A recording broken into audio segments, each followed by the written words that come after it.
Welcome to my channel.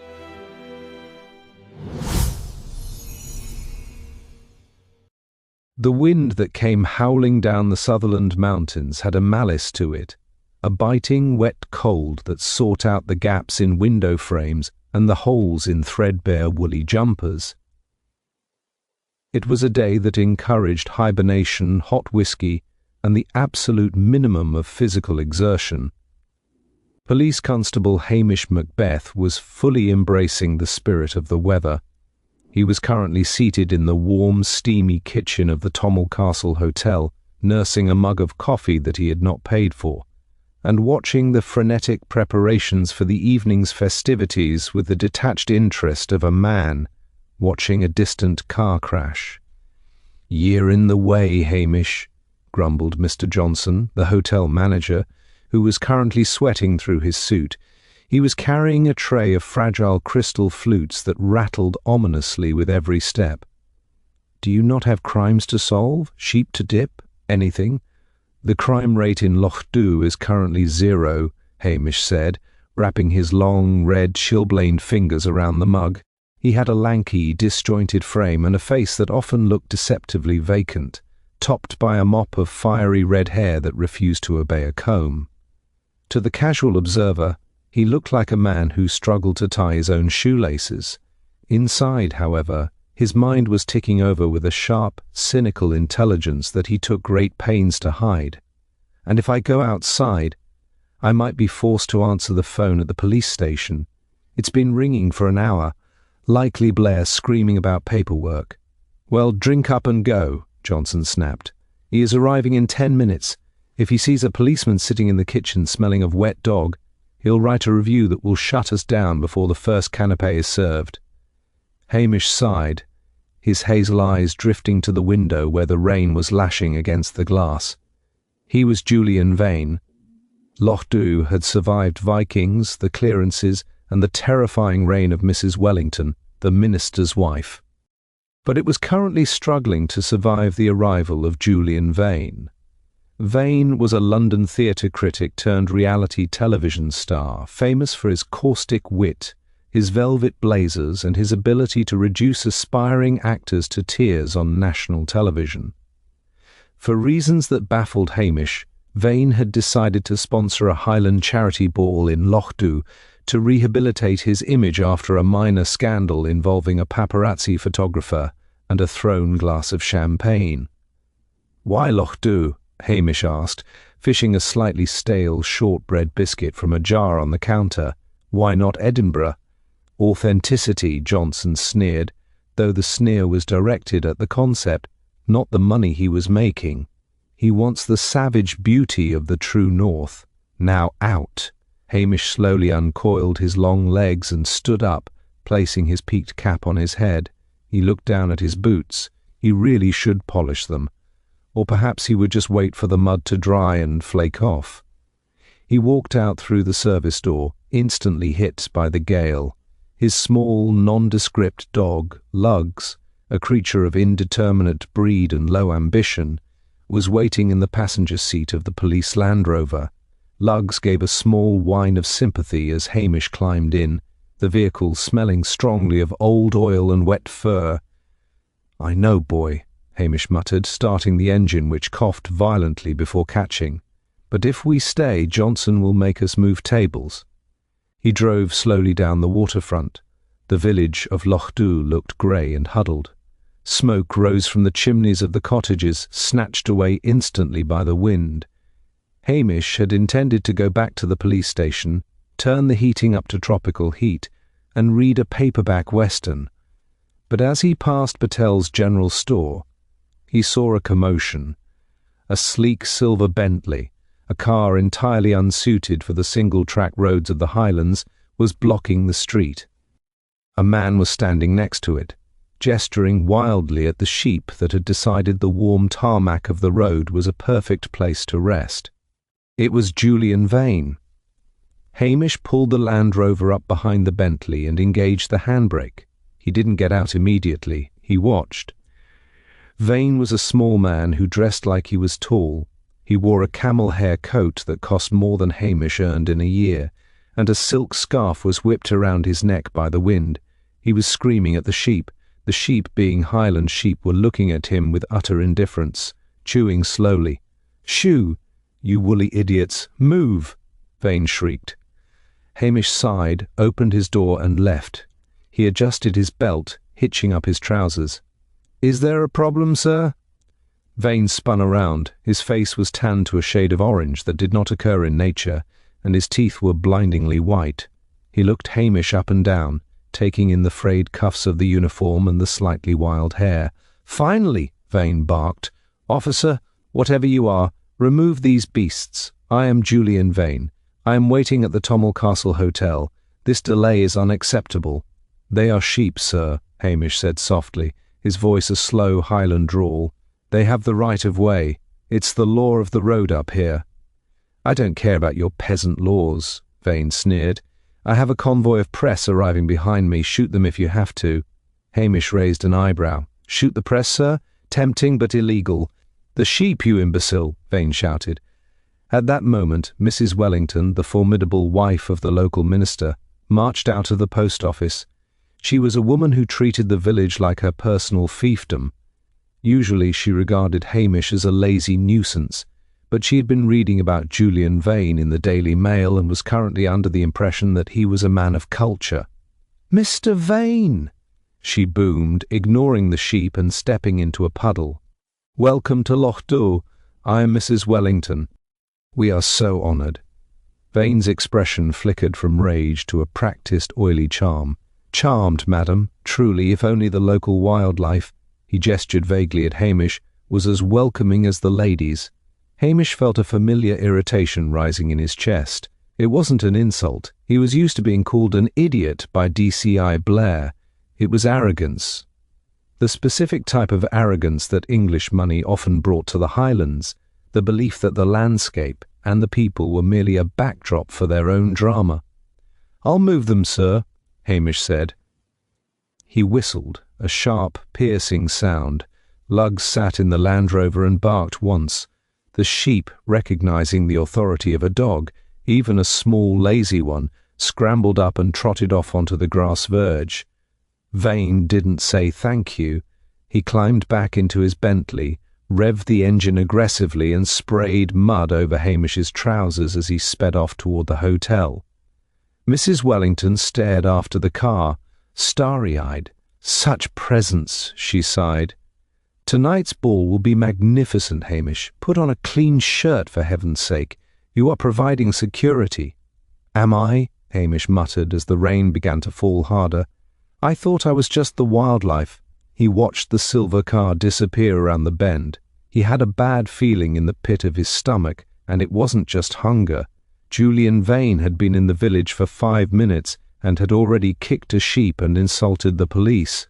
In Lochdubh, people had been killed for less. Hamish climbed back into the Land Rover and patted Lugs on the head. "Come on, boy, let's see if the Italian restaurant has any leftover lasagna. I have a feeling it's going to be a long night." By 8 o'clock, the Tommel Castle Hotel had been transformed into a film set version of Scotland that made Hamish's teeth ache. There was tartan draped over surfaces where tartan had no business being, and a bagpiper from Strathbane, hired because the local piper, Archie MacLean, had refused to play for that Sassenach peacock, was making a sound like a strangulated cat in the corner. Stood near the kitchen doors, trying to make himself look like a potted plant. He was wearing his #1 uniform, which smelled faintly of mothballs and felt tight across the shoulders. His primary goal for the evening was to consume as many sausage rolls as possible without being drawn into conversation by Mrs. Wellington, who was currently patrolling the room like a galleon under full sail.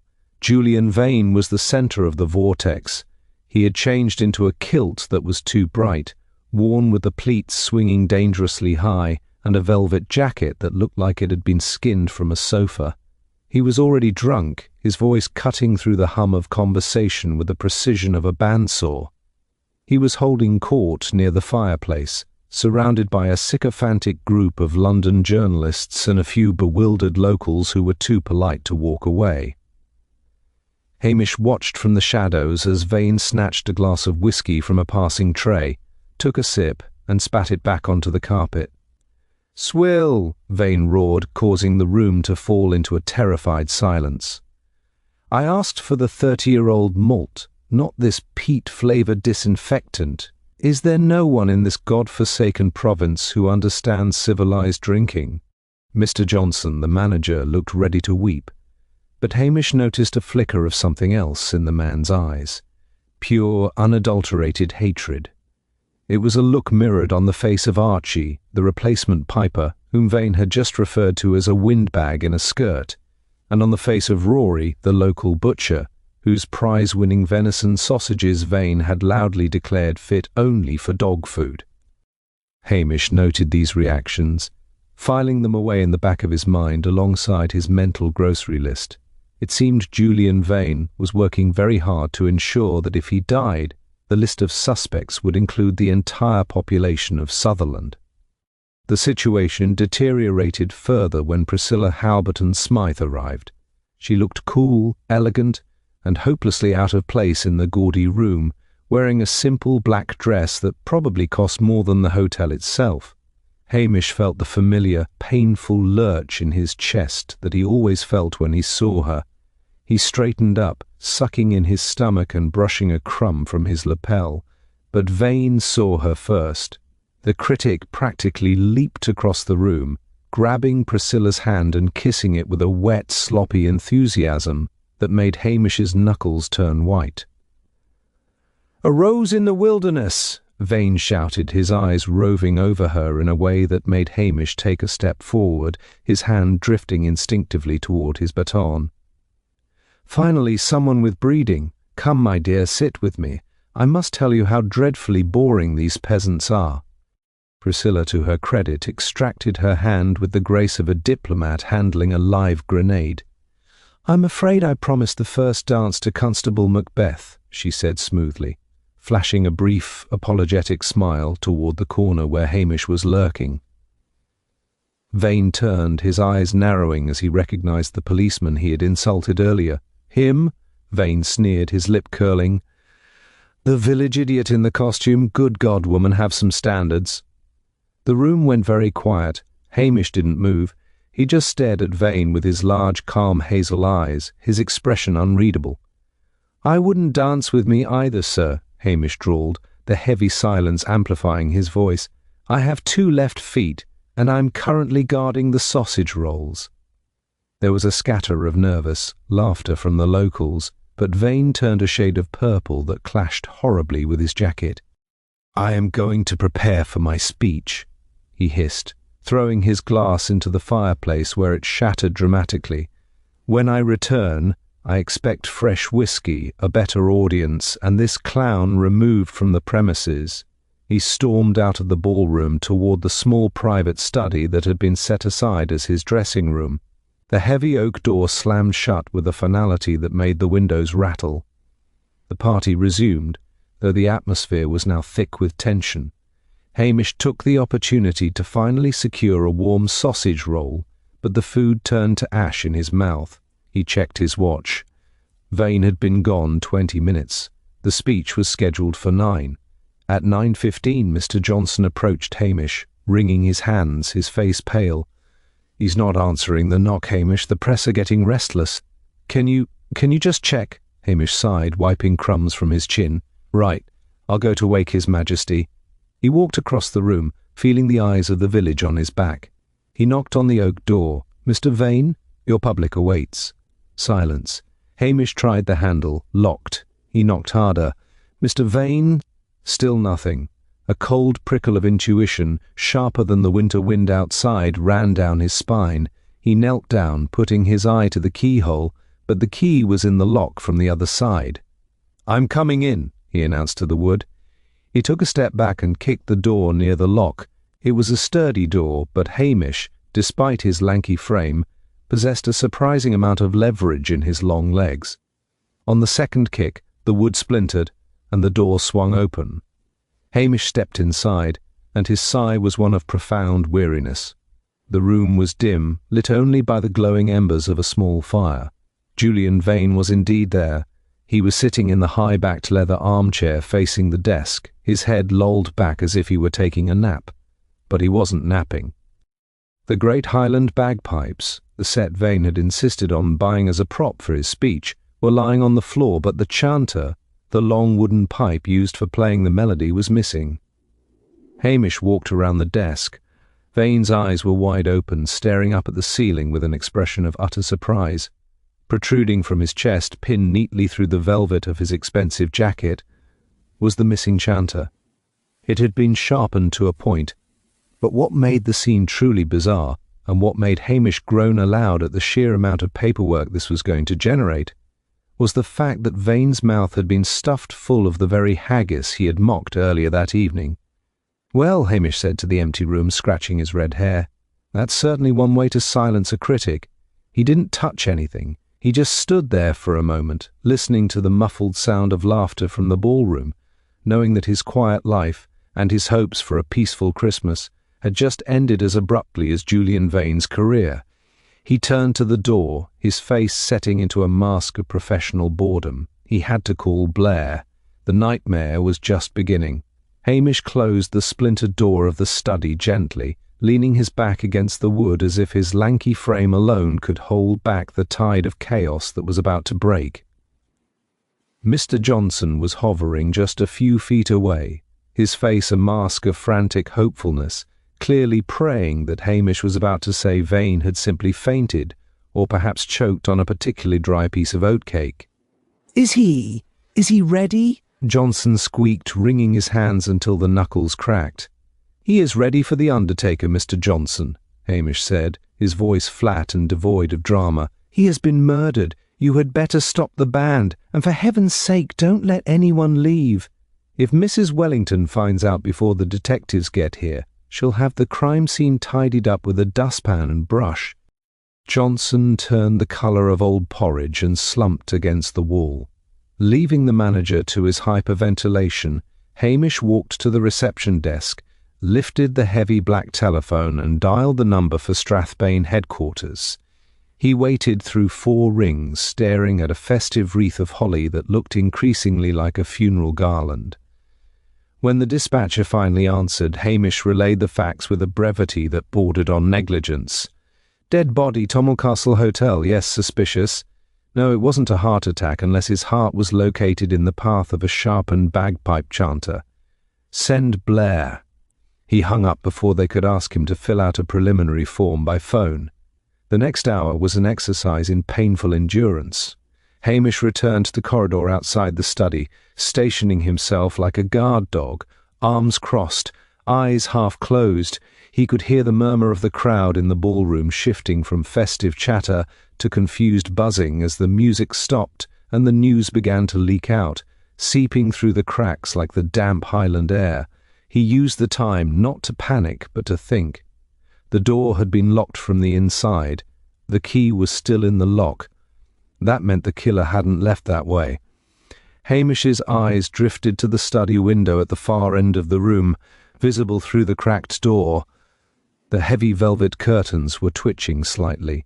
Not from a draught, the windows in the castle were hermetically sealed against the winter, but perhaps because they had been disturbed recently. The silence of the vigil was shattered by the scream of sirens. They were unnecessary, of course. The roads were empty at this hour, but Detective Chief Inspector Blair did not believe in arriving anywhere quietly. The screech of tires on the gravel outside was followed by the slamming of car doors and the booming, furious voice that Hamish knew better than his own mother's. The hotel's front doors opened, admitting a gust of freezing rain and DCI Blair. He was a man built like a barrel that was slowly leaking its contents, his face permanently flushed a deep, unhealthy crimson. He wore a trench coat that was too tight and a fedora that looked ridiculous. Behind him trailed his usual entourage, Detective Anderson and Detective McNabb, 2 men who had made careers out of nodding at everything Blair said and looking busy whenever he turned around. "Macbeth!" Blair roared, spotting Hamish instantly. He marched down the hallway, bringing the smell of stale cigarette smoke and cheap aftershave with him. "I might have known. I leave you alone for 5 minutes and you let a celebrity get skewered on your watch. You are a walking disaster zone, man. I wasn't guarding his body, sir, Hamish said typically, adopting the slow, slightly dim-witted tone he reserved for his superior. I was guarding the sausage rolls, as ordered. Don't get smart with me, you Highland oaf, Blair spat, pushing past Hamish and kicking the study door fully open. He strode into the room, stopped dead, and stared at the corpse of Julian Vane. For a moment, even Blair was silenced. The sight of the critic dressed in his garish finery with the haggis stuffed in his mouth was a tableau of grotesque mockery. But the silence didn't last. Blair let out a short, barking laugh that held no humour. Well, well, Blair sneered, walking around the desk and peering down at the victim. Looks like someone didn't appreciate his taste in food. Look at this, Anderson. It's barbaric. A ritual killing, mark my words. This reeks of local resentment. Some kilt-wearing lunatic who didn't like the Englishman making fun of his bagpipes. Indeed, sir, Anderson said, pulling out a notebook and writing down ritual killing without looking at the body. The door was locked, sir. Hamish ventured from the doorway, leaning against the frame from the inside. Blair spun around. I can see that, you idiot. I can see the wood where you kicked it, destroying evidence as usual. Obviously the killer went out the window. Blair marched to the window and threw the curtains back. The window was indeed unlatched. He pushed it open and the wind howled into the room, scattering papers from the desk. See? Open. The killer climbed out, dropped to the garden, and vanished into the night. We're looking for someone fit, someone agile. Hamish scratched his nose. It's a 30-foot drop to the cobbled courtyard, sir, and it's been raining for 6 hours. The flowerbed below is a bog. So? Blair demanded. So, Hamish said softly. There's no mud on the carpet, sir. If the killer came in or went out that way, they must have been floating. Blair turned purple. The veins in his neck bulged dangerously. He hated when Hamish made a point, and he hated it even more when the point was valid. He looked at the pristine cream carpet near the window, then back at Hamish. He could have taken his shoes off, Blair shouted, improvising wildly. Or he laid down plastic sheeting. These fanatics prepare, Macbeth. They aren't lazy slobs like you. He stormed back toward the door, getting right in Hamish's face. I don't want to hear your theories, Macbeth. I don't want to hear your voice. In fact, I don't want to see your face. This is a high-profile investigation now. The press is outside. I need real police work, not your village gossip. Shall I go home then, sir? Hamish asked, a flicker of hope in his voice. No, Blair screamed. You'll go nowhere. You're on duty. Go outside and stand in the rain. Direct the traffic. Keep the journalists back. If a single reporter gets past the gate, I'll have you transferred to a beaten Glasgow so rough you'll be begging for a transfer to hell. Now move. Hamish adjusted his cap, gave a slow, lethargic nod, and turned away. He walked back down the corridor, past the frightened faces of the hotel staff and the curious guests. He looked beaten, a simple country copper dismissed by his betters. But as he pushed open the front doors and stepped out into the biting cold of the Highland night, a small grim smile touched his lips. Blair had already decided it was a crazed outsider or a fanatic. He was looking for agility and drama. But Hamish had seen the way the haggis had been placed, carefully, almost delicately, in the mouth. He had seen that the bagpipe chanter hadn't just been stabbed, it had been twisted. This wasn't a crime of athletic passion, it was personal.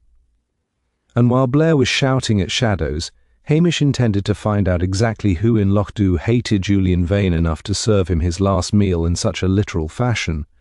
He pulled his collar up, whistled for lugs, and prepared to do what he did best: watch, listen, and wait.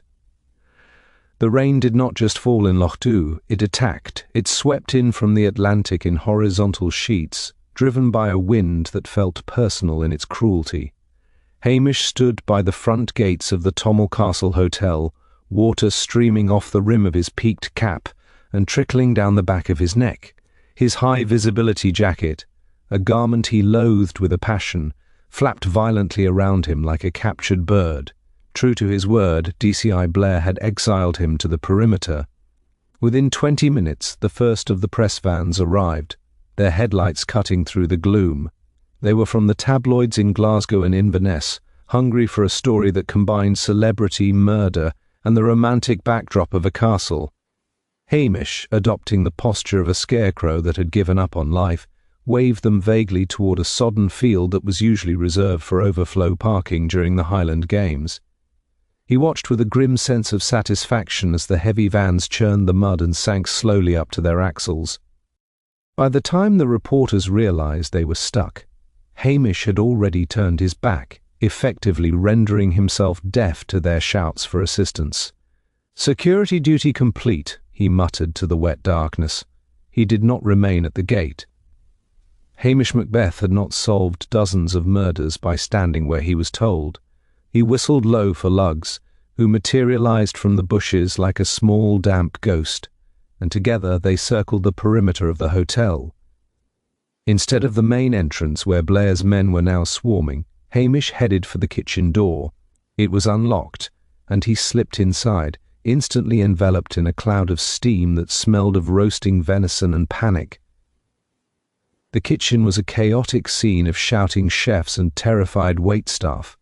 Killing a guest was bad for business, but a ruined banquet was a catastrophe for a chef. Hamish removed his dripping cap and leaned against a prep table, his eyes scanning the room until they landed on a tray of abandoned cranberry tarts. He reached out a long arm and snagged two, feeding one to Lugs and popping the other into his mouth before anyone could protest. "You should be out catching the killer, Hamish, not eating the profits," came a sharp voice. Hamish turned to see Mrs. Esme Macrombie, the head housekeeper, marching toward him. She was a woman of iron constitution who ran the hotel staff with the discipline of a sergeant major. Usually she regarded Hamish as a pest, but tonight her face was pale, and her hands were trembling slightly as she clutched a tea towel. "Blair is catching the killer, Esme," Hamish said, chewing slowly. "He thinks it was a ninja who flew in the window. I'm just keeping out of the way. Terrible business, though. The poor man." "Poor man?" Esme snorted, her fear momentarily replaced by indignation. "The man was a devil. Do you know he made Jenny cry? Told her she looked like a frantic cow because she dropped a napkin, and he sent back the soup 3 times. Hamish nodded sympathetically, reaching for another tart. "A difficult guest, but surely not difficult enough to warrant a bagpipe chanter through the heart. That takes a special kind of dislike." Esme looked around to ensure none of the other staff were listening, then leaned in closer. "It wasn't just the soup, Hamish. He knew people here. He acted like a stranger, but he wasn't." Hamish stopped chewing. This was the gold dust he had been panning for. Blair was looking for fingerprints. Hamish was looking for history. "What do you mean, Esme?" "I was in the linen cupboard just down the hall from the study about an hour before the speech was meant to start," she whispered. "I heard him shouting. Not at the staff, as a visitor. A woman." "A woman?" Hamish's mind flashed to Priscilla, but he dismissed it. Priscilla wouldn't shout. She would eviscerate someone with a polite sentence. "Did you see her?" "No, the door was nearly shut, but I heard her voice. She was local, Hamish. I'd know the accent anywhere. She was angry. She told him, 'You promised to keep it buried,' and he laughed, that horrible braying laugh of his. He said, 'Buried treasure is meant to be dug up, darling, especially when it's worth this much.'" Hamish licked the sugar from his fingers, his eyes narrowing. Blackmail. It was as common in the Highlands as midges, usually involving poaching rights or illicit stills, but Vane was a man of high-stakes scandal. Did he say anything else? "He said, 'Bring me the money tonight or everyone reads about it in my memoirs,'" Esme recounted, shivering. "Then the woman stormed out. I tried to peek, but I had to hide behind the laundry trolley. I just saw the back of a coat, a heavy dark wool coat, like half the women in the village wear." "And the key?" Hamish asked softly. "The study was locked from the inside." Esme hesitated, then reached into her apron pocket. "That's the other thing. We have a master key, of course." "Kept on a hook by the office. It went missing at about 6 o'clock. I thought Mr. Johnson had it. But when I checked the board just now..." She trailed off. "It's gone," Hamish finished for her. "No," Esme said, her voice dropping to a terrified whisper. "It's back. Someone put it back on the hook. But it's wet, Hamish. The key is wet." Hamish stared at the housekeeper. The killer hadn't flown out the window. They had walked out the door, locked it from the outside using the stolen master key to make it look like a suicide or a sealed room mystery, and then, crucially, they had stayed in the hotel long enough to return the key. Or they had come in from the outside rain, committed the deed, and returned the key on the way out. "You're a marvel, Esme," Hamish said, pushing off from the table. "Don't tell Blair about the key yet. He'll just scream at you for losing evidence. Let me look into it." "Where are you going?" she asked as Hamish adjusted his cap. "To find a dark wool coat," Hamish said, "and to see if I can find out who in Lochdubh has a secret worth killing for." He whistled for lugs, and together they slipped back out into the storm, leaving the warmth of the kitchen for the cold reality of a murder that was becoming less about a celebrity stranger and more about the village he had sworn to protect. The transition from the biting wind of the Atlantic storm to the stifling, perfumed heat of the hotel corridor was enough to make Hamish's head spin. He shook himself off in the vestibule, sending a spray of rainwater onto a potted fern, and signalled for lugs to stay hidden behind a velvet curtain. If DCI Blair saw the dog inside the hotel, the explosion of rage would likely shatter the crystal chandelier in the ballroom. Hamish adjusted his damp uniform, smoothed his red hair down with a wet hand, which only made it stick up more aggressively, and adopted his signature slouch. He needed to blend in, to become part of the furniture, a skill he had perfected over years of avoiding hard labor. The hallway was buzzing with hushed, frantic whispers. Blair's detectives had herded the guests into the main lounge, leaving the corridors relatively clear, save for the occasional police officer marching past with self-important strides. Hamish waited for Detective Anderson to disappear around a corner before slipping toward the cloakroom. Esme's tip about the wet key and the dark wool coat was a thread, and Hamish intended to pull it until the whole sweater unraveled. He was reaching for the handle of the cloakroom door when a voice, cool and amused, stopped him in his tracks. "I doubt you'll find the killer hiding among the coats, Hamish, unless they're disguised as a trench coat." Hamish turned to find Priscilla Halberton Smythe standing in the doorway of the small library opposite. She looked irritatingly perfect, her black dress unruffled, her blonde hair sleek, holding a glass of white wine as if she were attending a gallery opening rather than a murder investigation. But Hamish knew her well enough to see the tension in her shoulders and the sharpness in her blue eyes. "I'm not looking for the killer, Priscilla," Hamish said, walking over to her. He felt the familiar, dull ache in his chest that her presence always caused, a mix of longing and the weary knowledge that they belonged to different worlds. "I am looking for a fashion statement, a dark wool coat specifically. In the Highlands in December?" Priscilla raised an elegant eyebrow. "That narrows it down to about 90% of the population, Hamish, including yourself." "Aye, but this one would be wet." Hamish lowered his voice, checking the corridor. "And not just from the walk from the car park. Esme tells me the master key was taken and returned wet. Someone went out into the storm, presumably to lock the window from the outside or dispose of something, and came back in. They would be soaked." Priscilla's expression shifted, the amusement vanishing. She stepped back into the library, pulling Hamish with her out of sight of the corridor. "Then you should know that I saw someone earlier," she said quietly. "About 20 minutes before Vane was found, I was coming from the ladies' room. I saw Mrs. Davina Claridge coming in from the side garden entrance. She was breathless." Hamish blinked. Mrs. Davina Claridge was the head of the Lochdubh Historical Society, a woman so composed she looked like she'd been carved out of granite. She was the organizer of tonight's ball, a pillar of the community who regarded impropriety as a personal insult. "Davina?" Hamish asked skeptically. "She's a woman who irons her socks, Priscilla. She doesn't go running around in the mud committing murder." "She was wearing a dark wool coat," Priscilla insisted. and she looked rattled. When she saw me, she immediately started complaining about the caterers leaving the side door unlatched, and said she had gone to close it. But she was wet, Hamish. Her hair was plastered to her forehead. Hamish rubbed his chin, the bristles of his unshaven face scraping against his thumb. Davina knew Vane, he mused, half to himself. Esme heard Vane arguing with a local woman about a buried secret.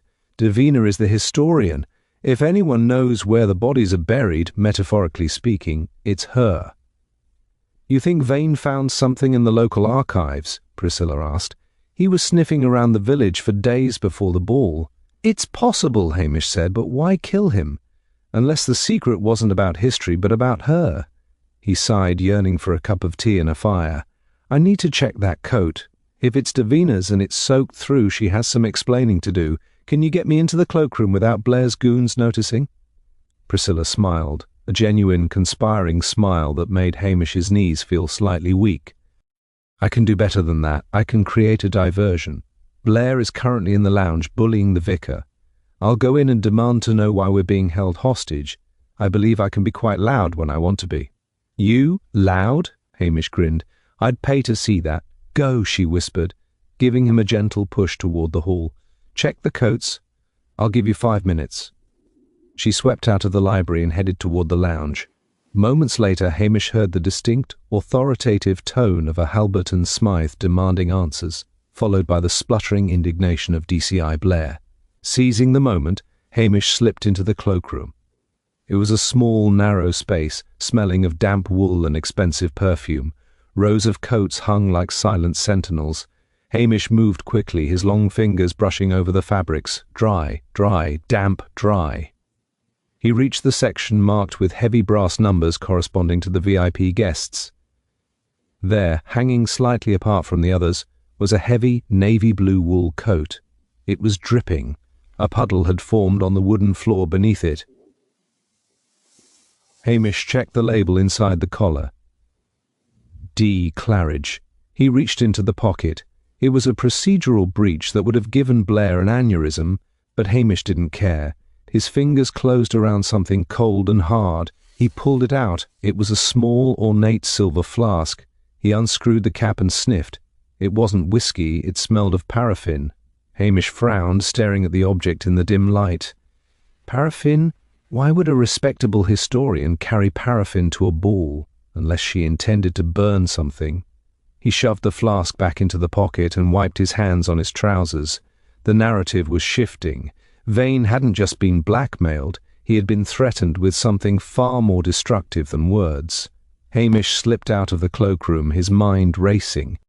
He needed to find Davina Claridge before Blair finished shouting at Priscilla, and before the evidence in that pocket dried up along with the rain. But as he turned the corner, he collided solidly with a chest the size of a beer keg, and where, rumbled the voice of Sergeant McNab. Do you think you are going, Macbeth? I was just checking for damp moths, Sergeant, Hamish said, blinking slowly and widening his hazel eyes into a look of vacuous confusion. Mr. Johnson is terribly worried about wool quality. With the damp air, you can never be too careful. Sergeant McNab stared at him, his thick brows knitting together as his brain tried to process the sheer stupidity of the statement. McNab was a man who preferred his police work to involve shouting and heavy lifting. Nuance was a foreign country he had no intention of visiting. He gripped Hamish's shoulder with a hand like a clamp. Moths? McNab growled, leaning in close enough for Hamish to smell the lingering scent of a sausage roll he had clearly pilfered earlier. A man is dead, Macbeth, stabbed with a bagpipe. And you're in here hunting for insects? It's a multitasking sort of thing, Hamish mumbled, allowing his shoulders to slump submissively. But if you think I should be outside, I think you should be in a different county, McNab spat, shoving him away. Get back to the gate. If I catch you creeping around the guests again, I'll have you on traffic duty in Strathbane for the rest of your miserable career. Right you are, Sergeant, Hamish said, touching his cap. He turned and walked briskly toward the main entrance, the very picture of a chastised subordinate. He waited until McNab snorted and lumbered off toward the lounge, drawn by the sound of Priscilla's escalating argument with Blair, before he abruptly changed course. Hamish ducked behind a large potted palm, waited a beat, and then slipped silently down the side corridor that led to the morning room. He knew Davina Claridge well enough to know she wouldn't be in the main lounge. A woman who carried paraffin to a black-tie ball was not a woman who wanted to be surrounded by policemen. She would seek high ground and isolation. The morning room, with its draughty windows and uncomfortable antique chairs, was usually empty at night. Hamish pushed the door open quietly. The room was semi-darkness, lit only by a single lamp in the corner. Sitting stiffly on a chintz sofa, staring at the rain-lashed window, was Mrs. Davina Claridge. She had not removed her wet coat. Her hands were gripping a crystal tumbler of whiskey so tightly her knuckles were white. "It's a brave night for a walk, Mrs. Claridge," Hamish said softly, closing the door behind him. Davina jumped, splashing whiskey onto her wrist. She spun around, her face a mask of terrified haughtiness. "Hamish, you startled me. I was just composing myself. The shock, you know." "Aye, it's a shock right enough," Hamish said, drifting into the room and leaning against the mantelpiece, though the fire was unlit. "Especially when you go for a stroll in a storm and come back wetter than the salmon in the loch." Davina stiffened. "I needed air. Is that a crime, Constable?" "Not usually," Hamish agreed, "but carrying a flask of paraffin in your pocket might be considered a fire hazard, especially in a building this old." The colour drained from Davina's face, leaving her looking grey and fragile. She opened her mouth to deny it, but Hamish's calm, knowing gaze stopped her. She slumped back against the cushions, the fight leaving her instantly. "You looked in my coat," she whispered. "I did," Hamish admitted. "And I'm wondering, Davina, why the head of the Historical Society was planning to start a bonfire. Was it vain? Did he find something?" Davina let out a shuddering breath. "He was a devil, Hamish, a vicious, prying devil. He didn't care about Highlands history. He only cared about dirt." She drank whiskey. "He found the letters, my great-grandfather's letters, the ones from the clearances." Hamish nodded slowly. The Claridge family prided themselves on their ancestor, a man who was supposedly a hero who fought for the crofters. "And let me guess," Hamish said gently, "he wasn't a hero?" "He was a collaborator," Davina said, her voice trembling with shame. "He took money from the English landlords to sell out his neighbours. Vane found the evidence in estate archives. He was going to publish it. He said it would make a deliciously ironic chapter in his book. It would have destroyed my family's name. I couldn't let him do it." "So you took the paraffin," Hamish prompted. "I just wanted to burn the letters," she cried. "I knew he kept them in that leather satchel on the desk. I went out the side door and round to the study window. I thought if I could just pour the paraffin through the sash and drop a match, it would look like an accident, a spark from the fire. But you didn't light the match," Hamish said. "It wasn't a question." "No," she shook her head violently. "I got to the window. I pushed it open. It was already unlatched. But when I looked in, he was already dead." She covered her mouth with her hand. "He was sitting there staring at the ceiling with that thing in his chest. And the haggis—" She gagged slightly. "I panicked. I ran. I came back inside and hid in here. Hamish, I swear I didn't kill him. I wanted to destroy his work, not him." Hamish studied her. Her distress felt genuine. Moreover, Davina Claridge was a woman of systems and order. Stabbing a man with a musical instrument and stuffing his mouth with offal was too chaotic, too visceral for her. The arson was clean, this murder was messy. "Did you see anyone else?" Hamish asked, his voice sharpening. "When you were at the window, did you see anyone in the room, or is anyone leaving?" Davina frowned, wiping her eyes. No one in the room, but—" She hesitated. "As I was running back toward the side door, I heard something, near the kitchen entrance, a clatter, like metal on stone. And I saw a shape, someone in a chef's white jacket, smoking a cigarette in the rain, But they weren't cooking, Hamish. Oh? Hamish straightened up. They were vomiting, Davina said, wrinkling her nose, being sick into the flower bed. I thought it was just nerves. But now it sounds like someone who didn't have the stomach for what they'd just done, Hamish finished. Or perhaps someone who knew exactly what was in that haggis before Vane ate it. Hamish moved to the door. Stay here, Davina, drink your whiskey. And for heaven's sake, don't light any matches until you've washed that coat. If Blair asks, you've been here all night mourning the tragedy. Thank you, Hamish, she whispered. Hamish didn't wait.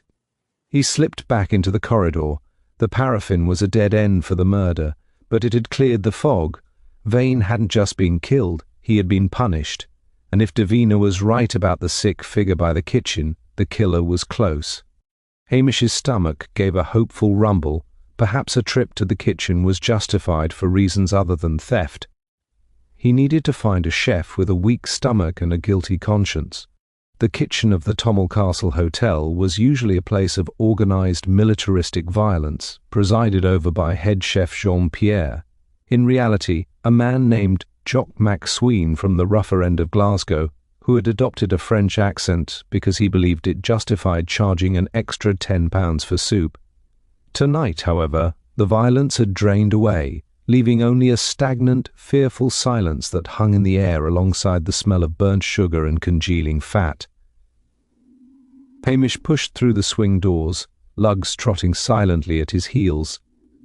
The staff were huddled in small groups, whispering, while Jock MacSween paced the floor, angrily sharpening a cleaver. When he saw Hamish, he pointed the weapon accusingly. "You!" MacSween roared, his accent slipping entirely back to the Gorbals. "Get that beast out of my kitchen. This is a sanitary environment, not a kennel.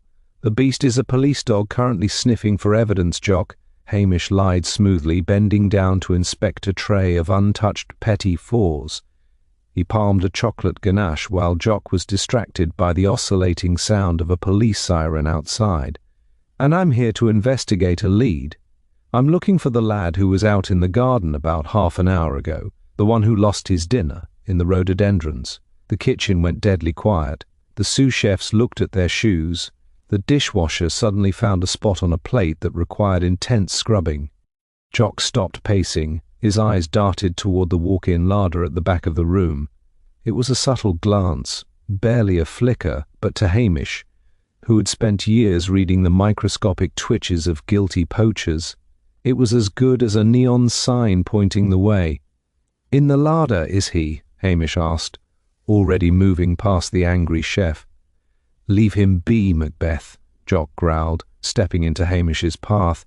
"The boy is sensitive. He's got the flu. He's got nothing to do with Van getting skewered. If he has the flu, he shouldn't be handling the food, Jock." "That's a health code violation," Hamish noted dryly. "Now move aside, or I'll have to ask Blair to come in here and turn the place upside down. And you know how he feels about French cuisine." The threat of DCI Blair was enough to make anyone capitulate. Jock stepped aside, muttering a curse that questioned Hamish's parentage. Hamish opened the heavy insulated door of the larder. Inside, sitting on a crate of carrots and shivering violently, was a young man Hamish recognized as Lewis, a local boy who had only started working at the hotel a month ago. He looked wretched. His face was the color of uncooked dough, and his white chef's jacket was stained with mud at the elbows. "Hello, Lewis," Hamish said softly, closing the door behind him to shut out the noise of the kitchen. The air inside was cold and smelled of raw onions and cheese. "Bit chilly for a sit-down, isn't it?" Lewis looked up, his eyes wide with terror. "I didn't do it, Mr. Macbeth. I swear on my mum's life. I didn't touch him." Hamish sat on a sack of potatoes, bringing himself to the boy's eye level. He took a pouch of tobacco from his pocket and began to roll a cigarette, a calming ritual he often used to lower the heart rate of suspects. "I didn't say you did, Lewis, but Mrs. Claridge saw you being sick in the garden right after the murder. Now, a man doesn't usually throw up unless he's eaten bad shellfish or seen something terrible." "Which was it?" Lewis buried his face in his hands. It was the haggis, he moaned. Hamish paused, cigarette paper hovering near his tongue. The haggis. You mean the one found in Mr. Vane's mouth? I spiked it, Lewis whispered, his voice trembling. He was so rude, Mr. Macbeth. He called my uncle's farm a mud pit for morons. I just wanted him back. I put a double dose of laxatives in the special haggis serving meant for him. I thought it would just, embarrass him during the speech. He looked up, tears streaming down his face. But then he died. I killed him, didn't I? The shock of the medicine stopped his heart. Hamish couldn't help the small wry smile that tugged at the corner of his mouth. Lewis, lad, he said gently, lighting the cigarette and ignoring the no smoking sign above his head. Julian Vane was stabbed through the heart with a piece of wood. Unless you sharpened those laxatives into a dagger, you didn't kill him. Lewis blinked, the relief crashing over him so hard he almost fell off the crate. I didn't? No, Hamish said, exhaling a plume of blue smoke. But this explains why he was sitting down. He probably felt a bit wobbly before the killer struck. You made him a sitting duck, Lewis, but you didn't pull the trigger. However, Hamish leaned forward, his gaze sharpening. If you were watching through the window to see the effects of your seasoning, you must have seen who went into the room. Lewis went pale again. He wiped his nose on his sleeve. I didn't see a face, Mr. Macbeth. It was dark, and the rain was lashing against the glass. I just saw the back of them. But what? I saw the shoes, Lewis said, his voice dropping to a whisper. The curtains were a bit open at the bottom. I saw Vane stand up, clutching his stomach, and then this person stepped forward. They were wearing fancy shoes, not climbing boots or wellies. Shiny black shoes, evening wear. That covers half the men at the ball, Hamish sighed. Aye, but Lewis hesitated, glancing at the door as if expecting the killer to burst in. One of the shoes had a splash on it, not mud, paint, bright blue paint, like the colour of the boat shed door down at the harbour. Hamish froze. The boat shed, the harbour. That particular shade of garish blue paint had been the subject of a village dispute just last week. It belonged to the shed owned by Captain Peterson, a retired naval officer with a temper as short as his pension. But Peterson wasn't at the ball. He wasn't on the guest list. Unless... Did you see anything else, Lewis? Hamish asked urgently. Think, this is important. Just one thing, Lewis said, shivering again. When the person stepped forward, Vane didn't look scared. He looked annoyed. He knew them, Mr. Macbeth. He opened his mouth to say something, and that's when... Lewis gagged, the memory clearly too much for him. That's when I ran. Hamish stood up, stubbing out the cigarette on the concrete floor. You've done well, Lewis. Stay here. If Blair asks, you're contagious. Don't say a word about the laxatives, or Jock will skin you alive. Hamish slipped back into the kitchen. The blue paint was a distinct lead, but it was the reaction Lewis had described that interested Hamish more. Vane hadn't been afraid. He had been annoyed. That meant the killer wasn't a stranger breaking in. It was someone Vane expected to see, or at least someone he considered beneath his fear. As he walked toward the exit, his mind racing, Hamish nearly tripped over Luggs, who was growling low in his throat at the kitchen door. Hamish looked up. Standing in the doorway, blocking the exit with a mass of soaked tweed and fury, was not DCI Blair, but the one person in Lochdubh Hamish had been hoping to avoid, the massive, red-faced figure of Angus the gamekeeper, holding a very wet and very recognizable tartan cap in his hands. I think, Angus rumbled, his voice like grinding stones, we need to have a wee chat about where you were poaching last night, Macbeth, because I found this near the river, and I hear Vane was asking questions about the salmon stocks before he died. That is a very fine cap, Angus, Hamish observed, leaning back against the doorframe and crossing his arms to hide the fact that his hands were trembling slightly. Angus the gamekeeper was 6 feet 4 inches of Highland aggression, and he had threatened to shoot Hamish on more occasions than Hamish had had hot dinners. But I fail to see what it has to do with me, That is the Macbeth tartan, aye, but half the county wears it. It could belong to anyone. It smells of your dog, Angus growled, thrusting the sodden wool under Hamish's nose, and it was found by the deep pool where the salmon run. The same pool Julian Vane was photographing yesterday morning. Hamish's heart gave a little skip, though his face remained a mask of bored indifference. Photographing. Mr. Vane was a theatre critic, Angus, not a naturalist. Why would he care about fish? He wasn't photographing the fish. Angus lowered his voice, his eyes darting toward the kitchen staff who were pretending to be very busy scrubbing the same spot of counter. He was photographing the nets. Those you pretend not to see, Macbeth. He told me he was going to put them in his book. Said he'd expose the feudal corruption of the estate. He called Sir Robert a land-grabbing thief to his face. Hamish let out a low whistle. Julian Vane had truly been a busy man. He had threatened Davina Claridge with historical letters, insulted the locals, and was apparently blackmailing the local laird, Sir Robert, over illegal salmon netting. The man hadn't just been a critic, he had been a one-man demolition crew for the village's secrets. So, Hamish said softly, Sir Robert knew about the photos? He was furious, Angus admitted, the anger in his eyes replaced by a flicker of unease. But he didn't kill him, Macbeth. Sir Robert was with me in the gun-room until the ball started.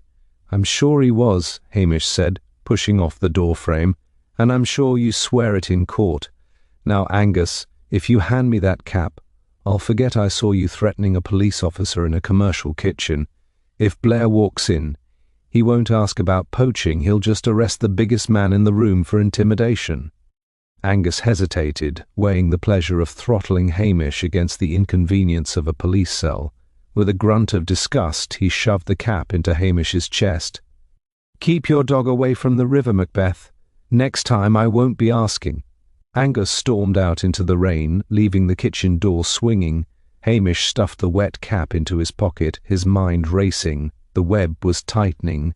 He had a poisoner in the kitchen, Lewis, a potential arsonist in the morning room, Davina, and now a motive involving the most powerful landowner in the district.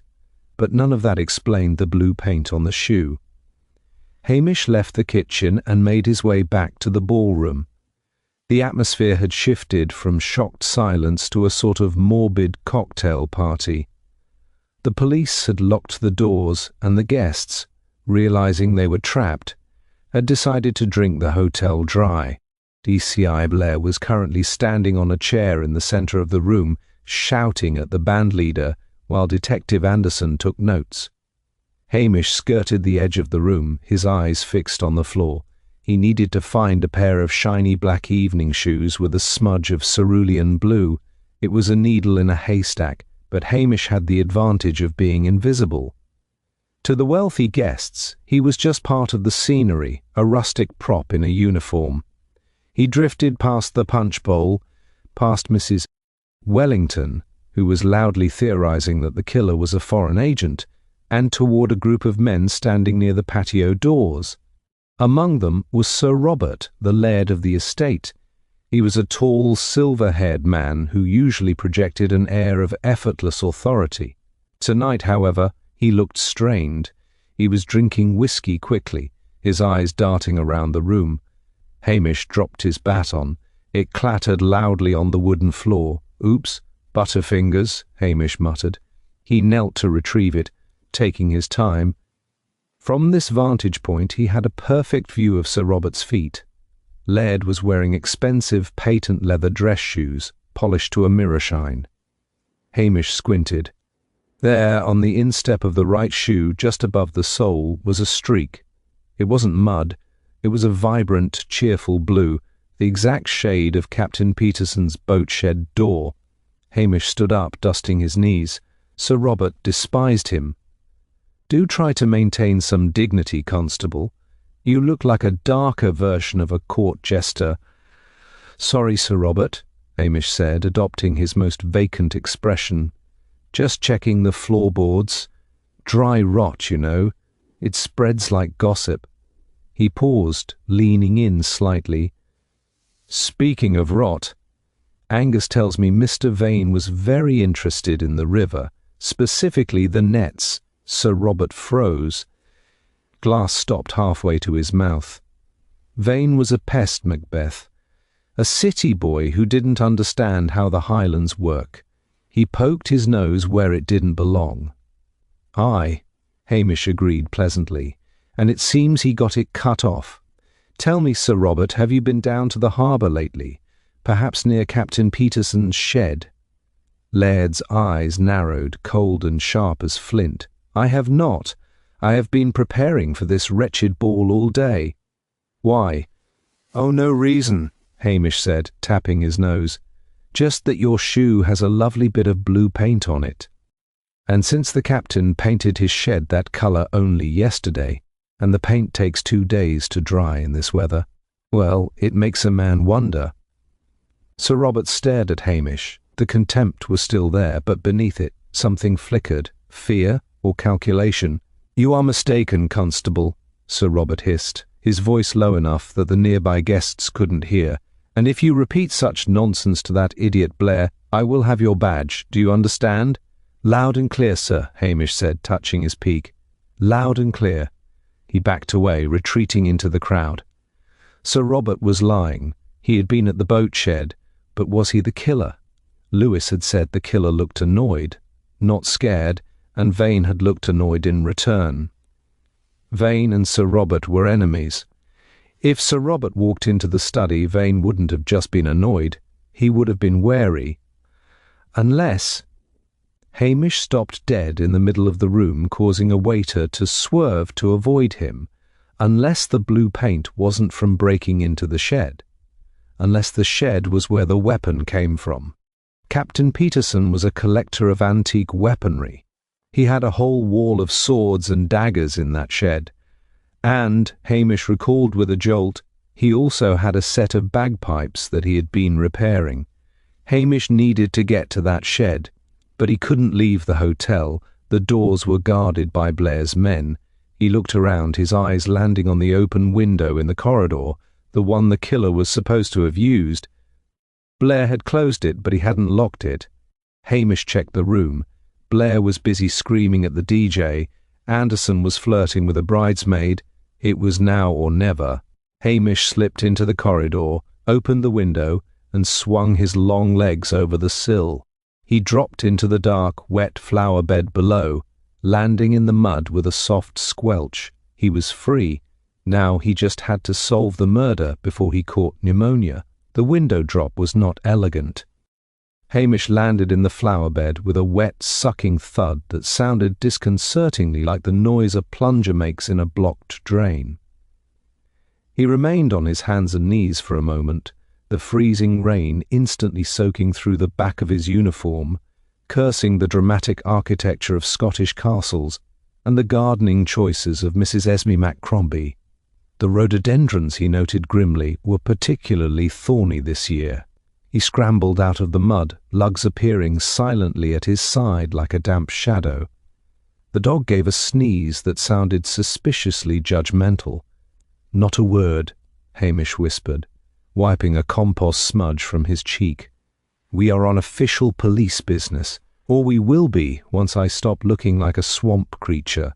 They moved quickly away from the hotel, keeping to the shadows of the ancient pines that lined the driveway. The wind was ferocious now, tearing at the branches overhead and drowning out the distant, muffled thumping of the bass from the ballroom.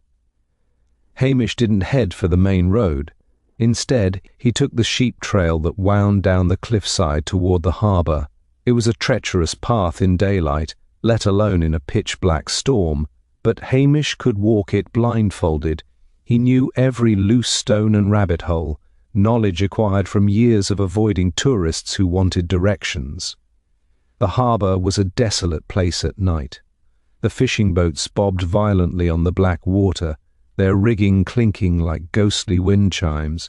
At the far end, separated from the working pier, stood Captain Peterson's boat shed. Even in the gloom, the fresh coat of paint seemed to vibrate with a garish intensity. It was, Hamish decided, a shade of blue that should only exist on tropical fish, not on a weathered shed in the Highlands. Hamish approached cautiously. The padlock on the door was hanging open. The wood around the hasp splintered slightly. Someone had been in a hurry. He clicked his little torch, shielding the beam with his hand. The ground in front of the door was a quagmire of mud and gravel, but the streak of blue was unmistakable, a long smeared scuff mark on the doorframe, about ankle height, where a shoe had kicked or scraped against the tacky paint. "Right then," Hamish muttered. He pushed the door open. It creaked with a sound that would have been at home in a horror film. The inside of the shed smelled of sawdust, varnish, and old diesel. Captain Peterson was a hoarder of the highest order, and the space was crammed with half-finished projects.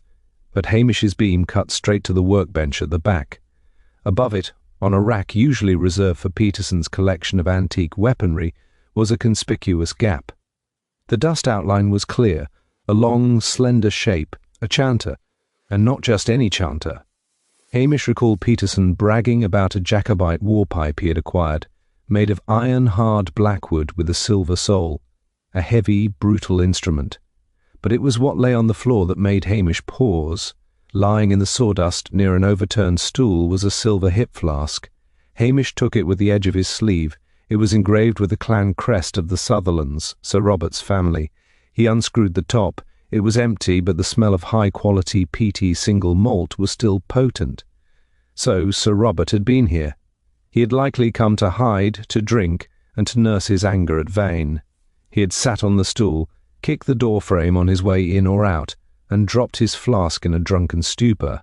But a drunk man doesn't plan a locked-room murder. A drunk man doesn't carefully twist a chanter into a heart and arrange a symbolic meal of haggis. Sir Robert was a red herring, painted blue. Hamish shone the light further. If Sir Robert had left the shed unlocked in his haste, anyone could have walked in afterward, anyone who knew about the weapon, anyone who had seen Sir Robert leave and seize the opportunity. Fluggs gave a low growl, his nose pointing toward the corner of the shed where a pile of old lobster pots was stacked. Hamish swung the light. Caught in the mesh of one of the pots was a scrap of paper blown there by the draught from the door. Hamish retrieved it. It was damp and crumpled, but the ink was still legible. It was a page torn from a pocket diary. December 24th. The ball. He knows too much. If the money doesn't silence him, the village will. The handwriting was jagged, furious. But it wasn't Sir Robert's flowing script, and it wasn't Davina's neat cursive. It was crude, block capitals, the kind used by someone trying to disguise their hand. The village will, Hamish repeated softly. The killer saw themselves as an executioner for Lochdubh. This wasn't just about money, it was about protecting the tribe from the outsider. Hamish pocketed the note and the flask. He had the weapon's source, he had the opportunity, and he had the twisted motive. He knew who had the strength to drive that chanter home, and the local knowledge to use the backways of the hotel. He also knew that DCI Blair was currently arresting the wrong people. "Come on, lugs," Hamish said, a dangerous glint in his eyes. "We're going back to the party. I think it's time we told a little lie to catch a big fish." The trudge back up the cliff was grueling, but Hamish felt a surge of energy. He slipped back into the hotel grounds, avoiding the front gate where the press pack had now doubled in size. He circled to the kitchen entrance, but instead of going in, he stopped at the window of the manager's office, which had been left slightly ajar for ventilation. He could hear Blair inside shouting into a telephone, "I don't care about the autopsy. I have the laird of the manor with paint on his shoe. It's an open and shut case." Hamish smiled grimly. He needed to get into the ballroom before Blair dragged Sir Robert away. He needed to make an announcement that would terrify the real killer into moving. He climbed back through the kitchen window, ignoring the startled gasp of a sous chef, and marched straight through the swinging doors. He didn't stop to clean himself up. He strode into the ballroom, mud dripping from his boots, his red hair wild, looking every inch the chaotic Highland force that Vane had mocked. He walked to the centre of the room, near the bandstand. The music had stopped long ago. and the guests were standing in clumps of miserable silence. "Excuse me?" Hamish's voice was deceptively soft, but it carried to the back of the room. DCI Blair asked me to make an announcement. The room turned. Blair, who had just entered from the hallway, stopped dead, his face turning a dangerous shade of beetroot. "Macbeth, what do you think you're—" "The Detective Chief Inspector," Hamish continued, raising his voice over Blair's sputter, "has found the murder weapon's sheath in the garden. More importantly, he found fingerprints. Not the laird's, but the prints of the person who wrote the threat in Mr. Vane's diary." He paused, letting the lie hang in the heavy air. His eyes scanned the room, not looking at Sir Robert, but drifting over the faces of the staff, the locals, the people who belonged to the land. "The forensic team is on their way from Inverness." Hamish lied effortlessly. "They'll be testing everyone's hands for traces of the specific oil used to polish that chanter. Apparently it doesn't wash off." He saw it. A twitch, a hand instinctively diving into a pocket, a face that went from weary to petrified in a heartbeat. The trap was set. Now, he just had to wait for the rat to run.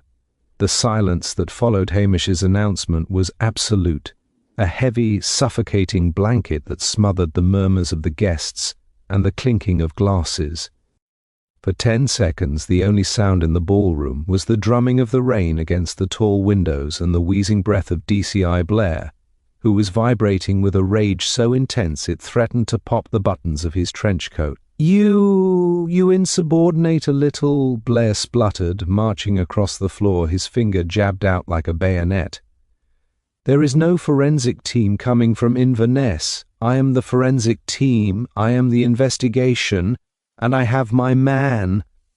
He gestured wildly towards Sir Robert, who looked both furious and slightly sick. Hamish didn't look at Blair. He didn't look at Sir Robert. He kept his hazel eyes half-lidded, scanning the periphery of the crowd, watching the shadows where the ordinary people stood.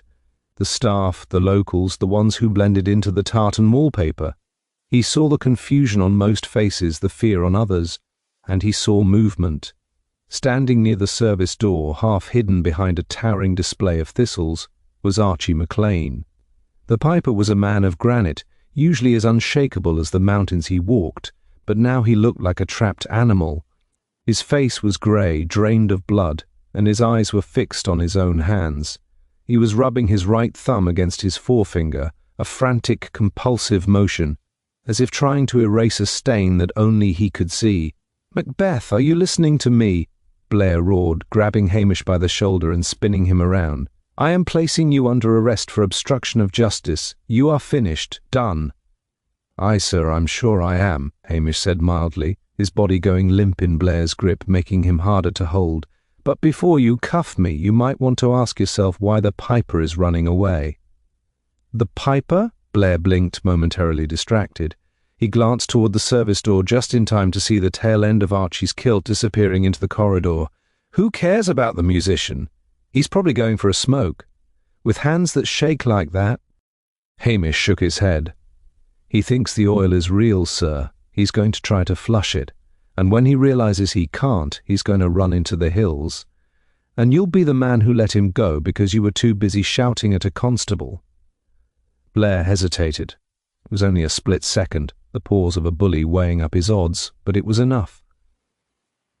Hamish twisted his shoulder, stepped back, and melted away from the chief inspector. Before Blair could regroup, Hamish was moving, his long strides eating up the distance to the service door. He didn't run. Running caused panic. He walked with a terrifying, purposeful speed, lugs trotting silently at his heels. He pushed through the door into the cool, dimly lit service corridor. It was empty. The sound of the party was instantly cut off, replaced by the hum of the hotel's heating system and the distant clatter of the kitchen. Hamish stopped, tilting his head. To the left lay the kitchen, where Jock McSween was undoubtedly still shouting. To the right, a narrow flight of stone steps led down to the old scullery and the boiler room, the warmest, wettest and most secluded part of the hotel's underbelly. Hamish went right. He moved down the stairs, the air growing thicker and smelling of damp stone and industrial soap, At the bottom, a single strip of light was visible under the laundry room door. Hamish could hear the water running, not a gentle flow, but a full-force torrent splashing into a metal sink. He reached for the handle, took a deep breath, and pushed the door open. Archie McLean was standing at the deep Belfast sink, his back to the door. He had rolled up the sleeves of his formal jacket and was scrubbing his hands with a brutal, manic intensity. A bar of coarse laundry soap was foaming in the water, turning the suds pink.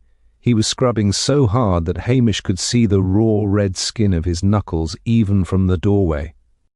"It won't come off, Archie," Hamish said softly, leaning against the doorframe and crossing his arms.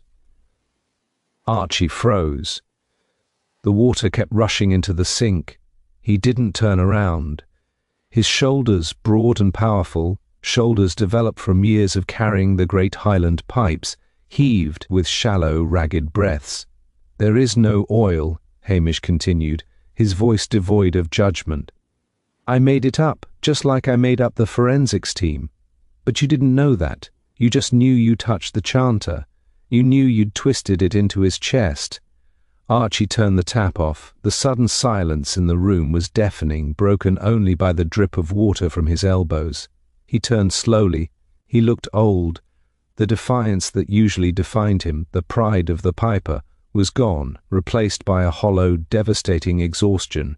"He has a disease, Hamish," Archie said, his voice raspy. "He wasn't just a man, he was a rot. He came here, laughing at us, laughing at the music, laughing at the land.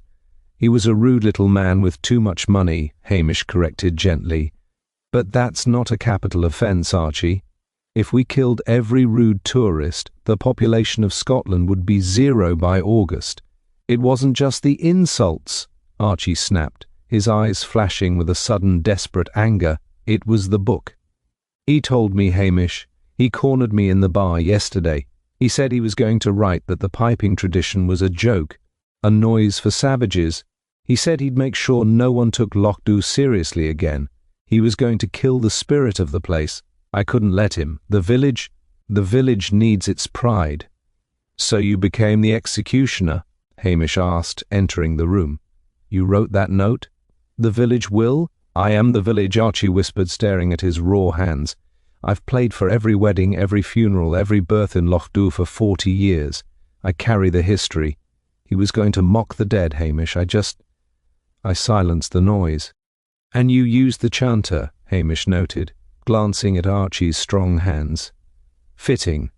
But cruel, Archie. Stuffing the haggis in his mouth, that wasn't pride. That was mockery." Archie flinched. "It was a message, to show him what we do to people who spit on our culture. I didn't plan the haggis. It was there on the tray. It just happened." He looked up, his eyes pleading. "You understand, don't you, Hamish? You're one of us. You know what it's like to have these outsiders come in and treat us like scenery." Hamish sighed, a long, weary exhalation that seemed to carry the weight of the entire night. He took off his cap and ran a hand through his red hair. "I know, Archie. I know they're annoying. I know they're arrogant. But you can't go around spiking them like kebabs. It's bad for tourism.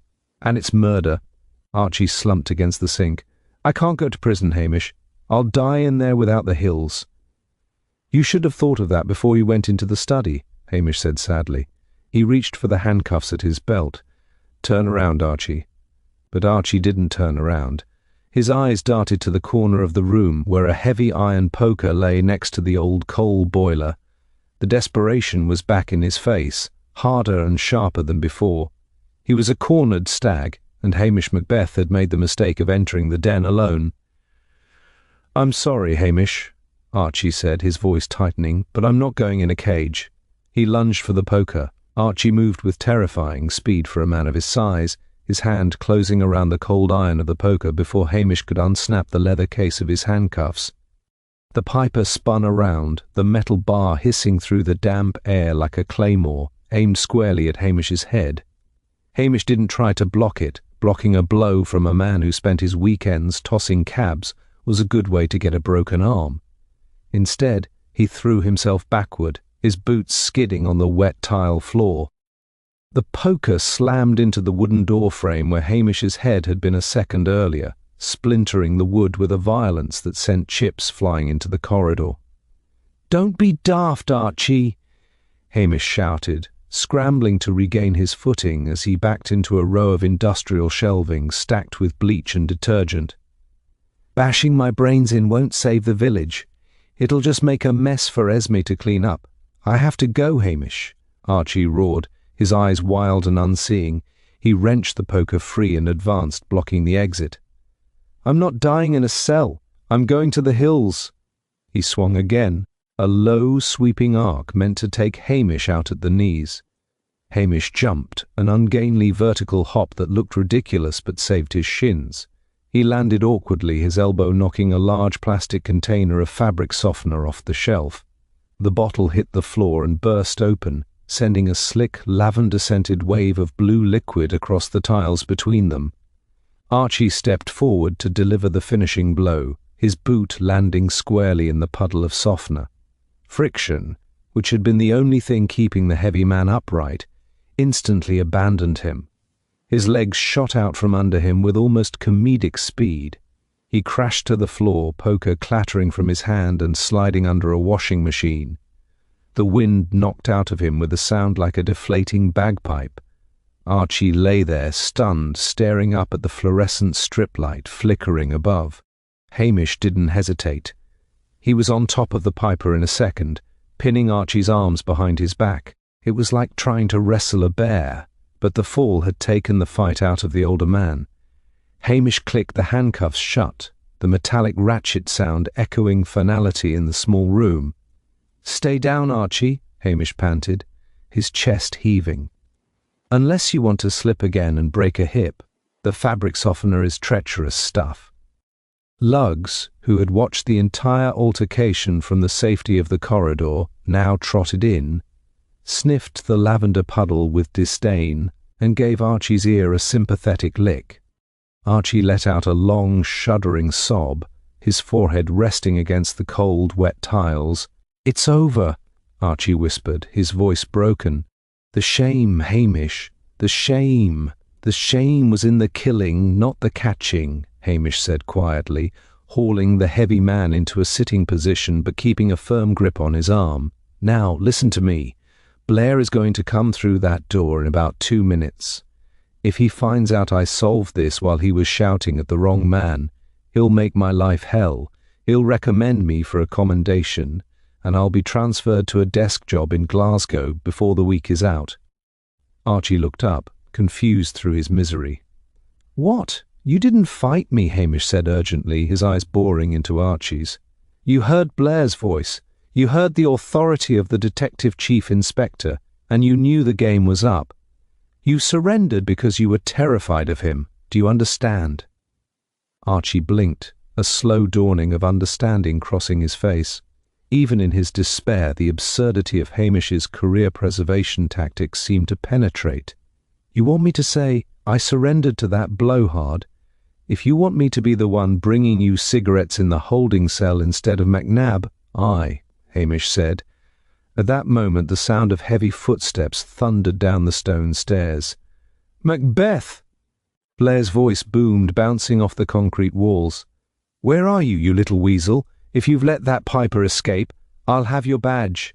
Hamish scrambled to his feet, hurriedly straightened his uniform, and adopted his most vacant, cowed expression. He leaned against the washing machine, trying to look as if he had been standing there for hours. DCI Blair burst into the room, followed closely by Anderson and McNab. They were red-faced, breathless, and prepared for a chase. They skid to a halt, staring at the scene.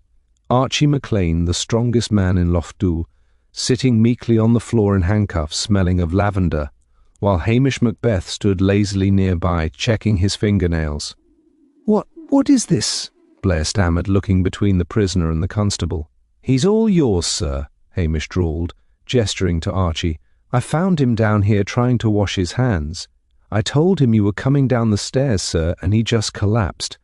The fear went right through him. He practically put the cuffs on himself when he heard your name. Blair puffed out his chest, his eyes lighting up with a predatory gleam. He looked at Archie, who managed a weak, terrified nod in the inspector's direction. "Well," Blair said, adjusting his trench coat and smoothing back his thinning hair.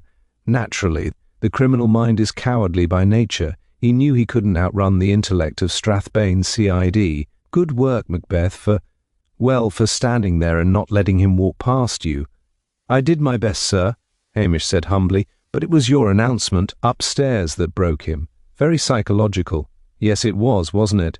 Blair preened, stepping over the puddle of fabric softener.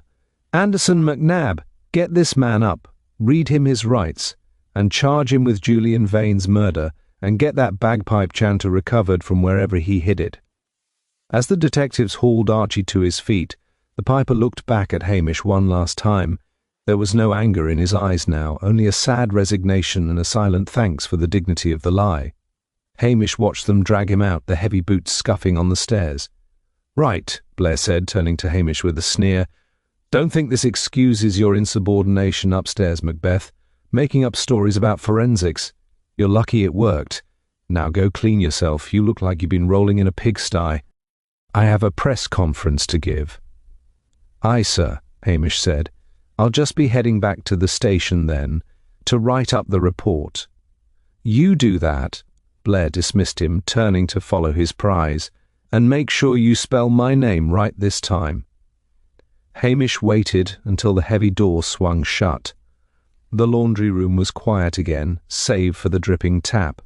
He looked down at Luggs. "Well, boy," he sighed, the adrenaline fading to leave a deep, aching tiredness in his bones. Another Christmas ruined, another neighbour gone, and not even a leftover sausage roll to show for it. He stepped carefully over the spilled softener, picked up his hat from where it had fallen, and began the long, slow climb up the stairs. The case was closed, the village was safe, and Hamish Macbeth had successfully avoided promotion once again. All that was left was the walk home in the rain. The blue, flashing lights of the police convoy faded into the distance, winding their way like a bruised snake through the dark glen toward Strathbane. The silence that rushed in to fill the void was heavy and wet, broken only by the relentless drumming of the rain on the roof of the police Land Rover. Hamish sat in the driver's seat, shivering slightly, his uniform plastered to his skin, watching the tail lights disappear. He had waited until DCI Blair had finished his impromptu press conference on the hotel steps. Blair had been magnificent in his own mind, describing the tireless forensic deduction and the iron grip of the law that had brought the killer to justice. He hadn't mentioned Hamish once, except to complain about the state of the local constabulary's footwear. That was perfect. Being a hero meant paperwork, interviews, and the terrifying prospect of a promotion to a city where people locked their doors and didn't leave venison on their neighbours' porches. "Well, Luggs," Hamish said to the dog, who was currently chewing on a piece of tinsel he had found in the footwell, "that's another Christmas saved. Though I don't think we'll be getting a Christmas card from the McLeans." He put the Land Rover into gear, but before he could pull away, a figure tapped on the glass. Hamish rolled down the window, letting in a gust of freezing wind. It was Priscilla Halberton Smythe. She had thrown a heavy tweed coat over her evening dress, and her hair was dampened by the mist, but she still looked like she belonged on the cover of a magazine rather than standing in a muddy car park. "You let him do it again," she said, her voice low and amused. "Blair thinks he's Sherlock Holmes, and you're just the bumbling assistant." "It's a role I was born to play," Hamish said, wiping rain from his eyelashes. "Did you manage to salvage any of the food? I'm starving." Priscilla smiled, a rare, genuine expression that reached her eyes. She reached into her coat pocket and pulled out a linen napkin wrapped around something warm. "Venison pasties and a slice of cake. I thought you might need it after wrestling a bagpiper." Hamish took the bundle with a reverence usually reserved for religious artifacts. "You are an angel, Priscilla, truly. I know," she said dryly. "Drive carefully, Hamish, and try to look busy tomorrow." I heard Blair muttering about a surprise inspection. "I'll be scrubbing the floors at dawn," Hamish lied. She patted the door frame, turned, and walked back toward the hotel, where the staff were beginning the grim task of cleaning up a murder scene. Hamish watched her go, a familiar pang of regret mixing with his hunger, before he turned the Land Rover around and headed for the village. The drive back to the police station was short and solitary. The village of Lochdubh was asleep, the cottages dark against the storm. As he passed the turning for the harbour, he saw the lights of a single car pulling out of the side road. It was a Bentley belonging to Sir Robert. Laird slowed as he passed the police vehicle. He didn't wave, but he dipped his headlights once, a silent, begrudging acknowledgement. The Laird knew that Hamish knew about the blue paint and the poaching nets, and he knew that Hamish had chosen to keep that particular secret buried in exchange for peace. It was the currency of the Highlands, silence for silence.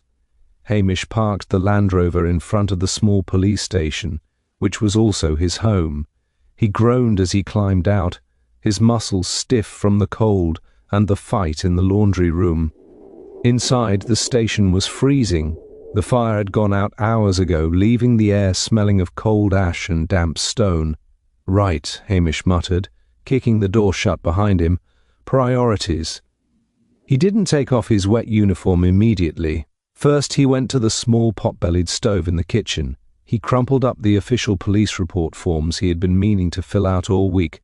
They made excellent kindling, and threw on some peat and a few logs.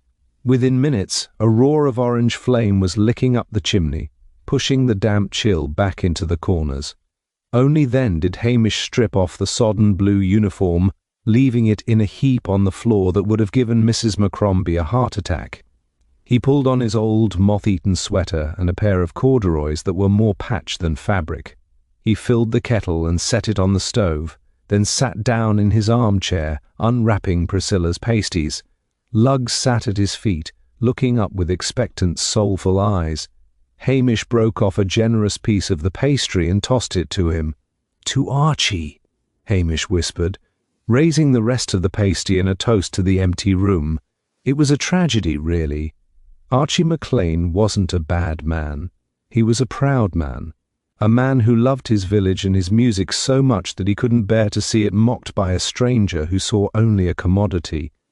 Julian Vane had come looking for a story, and he had found one, but it had cost him his life and Archie his freedom. It was the old story of the Highlands, the clash between the ancient stubborn roots of the place and the shallow winds of the modern world. Hamish ate slowly, the warmth of the fire finally seeping into his bones. The wind howled outside, rattling the sash windows, but inside it was quiet. The murder was solved. Blair was happy. The village secrets, Davina's letters, Sir Robert's nets, remained safe, and Hamish Macbeth was still the constable of Lochdubh, unpromoted, uncelebrated, and perfectly content. The kettle began to whistle. Hamish rose to make the coffee, his mind already drifting away from the crime. Tomorrow, he will have to polish his boots. He would have to answer the phone. He might even have to move some sheep. But tonight the file was closed. He poured the steaming black liquid into a mug, added a splash of whiskey from the bottle he kept hidden behind the flour jar, and settled back into his chair.